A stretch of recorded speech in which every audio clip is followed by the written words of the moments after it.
To fix a top-load washing machine that won't drain, start by powering it down and inspecting the drain hose and filters.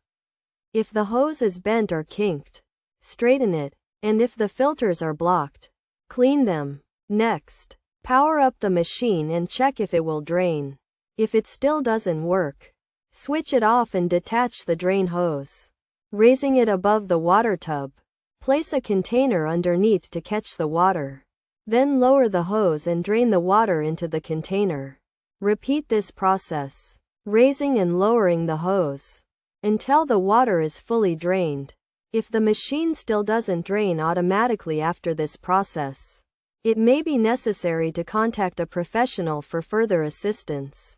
By following these steps, you should be able to fix a top-load washing machine that won't drain. And the process is relatively simple.